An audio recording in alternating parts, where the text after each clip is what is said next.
And good evening once again. Day 1362 of the Trump administration, leaving 22 days until Election Day. And the U.S. is now on track to hit 8 million coronavirus infections by the middle of this week. Over 216,000 Americans have now died in this still raging pandemic. Put another way, this as yet uncontrolled virus has already killed one of every 1,600 Americans. People who were here at the start of the year gone today. Yet tonight, Donald Trump claiming immunity, not surprisingly claiming great personal strength, went back out on the road for a rally in Florida, feared by medical professionals to be yet another super spreader event in the making. He threw masks out to the crowd but didn't advocate wearing them. Many seated behind him where cameras could see his speech were wearing masks. Many others in the crowd were not and were crammed together.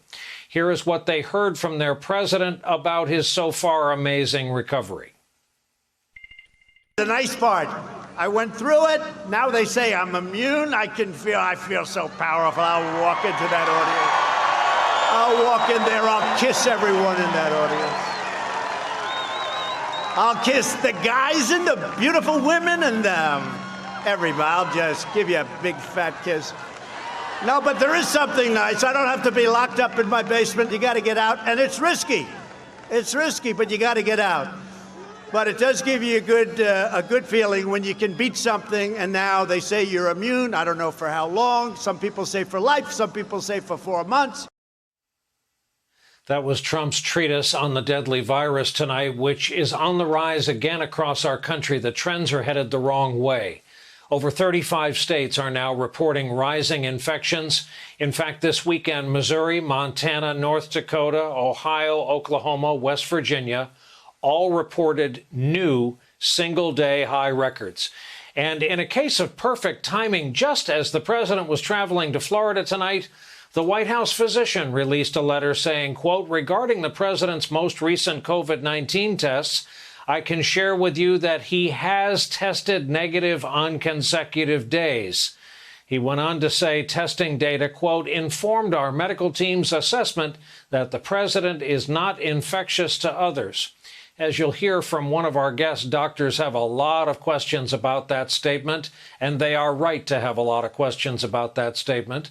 While Trump is acting like he is no danger to those around him, one member of his task force warns the president is posing a serious danger to public health. Put aside all of the issues of what political implications a rally has, and just put that aside and look at it purely in the context of public health. We know that that is asking for trouble when you do that. The data speak for themselves. It happens. And now is even more so a worse time to do that. The respected computer model we always quote from the folks at the University of Washington is now projecting nearly 395,000 coronavirus deaths in this country by February. The study also says, and this is important, 80,000 of those lives could be saved if more people wore masks. During a campaign stop in Cincinnati tonight, Biden continued to hammer Trump for his pandemic response. He knew it was extremely dangerous, an extremely communicable disease, airborne. But he didn't tell anybody. He told Bob Woodward that he didn't want to panic the American public. Americans don't panic. Trump panicked.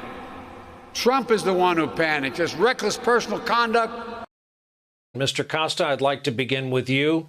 Talk about the peril, the risk versus reward of the president who was in the hospital a week ago, going back out on the road for these rallies, entering Air Force One without a mask, no intention of depoliticizing mask wearing in the middle of an out-of-control pandemic.